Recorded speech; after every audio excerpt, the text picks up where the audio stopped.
name's Christina and I'm a travel specialist for As You Wish Vacations. While I book many vacation destinations, I specialize in the Disney products, and this video series focuses on Disney Cruise Line specifically. If you'd like to check out our series on Walt Disney World, I'll post a link right here. So we are talking about planning your Disney cruise. We've talked about what goes into choosing your cruise and some of the destinations. We did a high level of the destinations that Disney Cruise Line visits. So today we start our deep dive into those itineraries and the destinations that Disney covers. So today we're talking about the Bahamas. Bahamas is probably one of the most popular cruises. I say probably one of, it is the most popular cruise that Disney offers. They offer 3, 4, and 5 night cruises. The 3 and the 4 nights come out of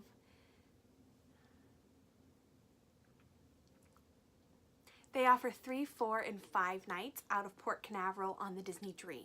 There are a few others here and there that might come out of Galveston or New York, but those are kind of special itineraries. So I'm going to focus on the typical ones, the 3, 4, and then the 5 nights are a little rare as well. But the Disney Dream will come in, it will do a 4 night, it will do a 3 night, it will do a 4 night, it will do a 3 night. Most people will take their first cruise on a 3 night Bahamas cruise.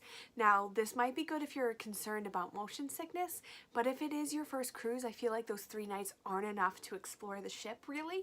So I definitely think starting off with that 4 night Bahamas cruise is the best way to have your first Disney cruise experience. So if you are on a 3 night cruise, the 3 night cruise you'll have your sail away day from Port Canaveral. You'll have a port the next day in Nassau, Bahamas. And then you'll have a day on Castaway Cay, which is Disney's private island. And then the last day you disembark. If you do a 4 night, you get an extra day at sea. So you can really explore the ship, utilize the kids clubs. You definitely have a lot more time to explore all the ship has to offer. And I've been on 7 night cruises. My first one was a 7 night, and I couldn't do everything that the ship had to offer. So definitely having that day at sea gives you a little bit more time to relax because you're not trying to do everything. You are still probably trying to do everything, but it takes a little, it gives you a little more time to do it. And then on a 5 day, so people loved Castaway Cay so much, and it's incredible, and I don't disagree with them at all, but people loved it so much that they designed an itinerary that stops twice in Castaway Cay. So you have sail away day, then you have a day in Castaway Cay, then you dock in Nassau, then you go back to Castaway Cay, then you have a sea day, and then you're home. So that is an amazing itinerary. It's super popular and it fills up quickly, so definitely book that one up far in advance because there aren't very many of them and everybody loves Castaway Cay, so getting that second day there is a huge bonus. So what are you going to see when you go to these ports? So the Bahamas are a series of islands, and you stop on Providence Island, Grand Providence Island, which is where Nassau is. Nassau is the capital of the Bahamas, and then it's made up of so many little islands. So Castaway Cay is also in the Bahamas. It's in a territory called the Abacos. The Abacos is an area of the Bahamas, and Castaway Cay is on that series of islands. It's owned and operated by Disney, so it is Disney's private island. So in the Bahamas, you're going to be able to experience port adventures that are very similar between the two. You get a little bit more culture and everything in the Bahamas because it's actually an island that was inhabited by the colonials and then pirates, and so there's a lot of history, a lot of resorts, and a lot more activities in Nassau. But Castaway Cay does have a lot of that beach vibe that you'll get in Nassau. So I definitely recommend being a little more adventurous in Nassau and then spending your beach day at Castaway Cay. Like I said, Nassau was a colonial port. It was colonized by the British in the 17th century, and in the late 17th century they were in a war with Spain and they completely burned it to the ground. So it used to be called Charlestown after the king, and then they renamed it when they rebuilt it Nassau. William III was king, and he was from the House of Nassau, which is a city in Germany. So it's named after a city in Germany via being named for King William III. So there's just a little fun fact there. It had no colonial governor for a while, so it was infested with pirates. It was like this pirate haven, this pirate lair. Blackbeard was there. So there's all sorts of fun pirate adventures in Nassau. One of the reasons Disney started a pirate night, which we'll talk about soon. So that's kind of what is going on in Nassau. One of the most popular things to do in Nassau is to go to Atlantis. I don't know if you've ever seen Holiday in the Sun, but if you're a Mary-Kate and Ashley fan like me, you've wanted to go to Atlantis since that came out. But I'm sure you've all seen the commercials as well. So Atlantis is that huge resort with a casino. It has a water park. It has dolphin encounters.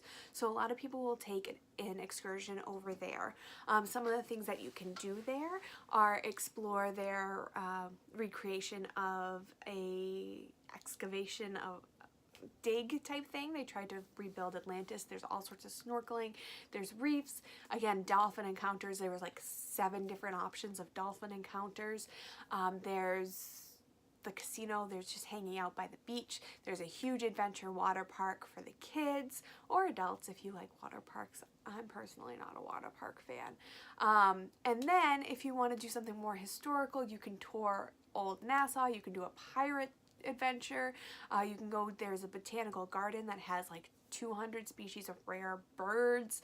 Then you can go on a beach day. You can go golfing, you can go snorkeling. There's scuba diving for certified divers. There's helmet dives, which I want to do because somehow your hair stays dry. So I don't know how that happens, but it looks really, really cool, and I'm not sure what the qualifications of that are. I should find out because I definitely want to do it. You can go horseback riding. You can rent an ATV, go four-wheeling. There's just so much to do in the Bahamas in Nassau. So you have all those options. A lot of people also choose not to get off the boat in Nassau and enjoy having the ship to yourself. So that's kind of what you'll see.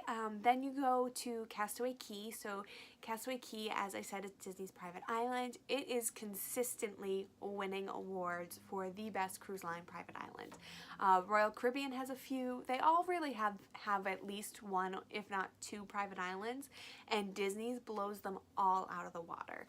So you have everyone who lives there is a Disney cast member. It's owned and operated by Disney. So a lot of the other cruise lines will own it and not operate it. So they have the kids clubs extend to the beach. So you can leave your kids in the kids club and go over to the adult only Serenity Bay area. If you don't do that, you can hang out at the family beach. There's Pelican Plunge, which is a cool water feature with slides and things for the kids to play on. There's character meets. There's the teen club. There's dance parties. There's a barbecue. That's just on the island. So that doesn't include some of the excursions you can book. You can book massages on the beach. You can rent a cabana, which is super popular and they go super fast, but kind of gives you your own little area on the beach there. And then you can do things like parasailing and, you know, those water jet packs. You could do one of those. You can do a catamaran or a glass bottom boat, snorkeling, scuba diving. All of that, you can book your excursions either in advance or you go to the port excursions desk on the ship and they'll see what's available and they can definitely set you up. You can also do things like that are a little bit more low-key and you don't really have to commit, and that's like bike rentals, tube rentals, snorkel gear rental. They have a package that has all 3, and you can definitely explore the island by bicycle, which I wish I had done when I was there. It looked really cool, but at that point I was just ready to sit on the beach. So that's Castaway Cay. It is really, really a great day. A lot of people that I talked to were disappointed by their beach days on some of the other islands and then went to Castaway Cay, and that was exactly what they were looking for. It's the perfect beach, the perfect family getaway, and it's just a lot of fun. So if you're doing the Bahamas itinerary, it's included on that, the Eastern and the Western itinerary. itineraries. So there's a lot of options you have where you can still stop on Castaway Cay. So that's the Bahamas itinerary. I hope that was helpful. If you'd like to talk about the exact options for port excursions or things that you can see and do, whether through Disney or another excursion company, I'm happy to talk to you about it. If you are ready to book your cruise, email me, Christina at aywvacations.com.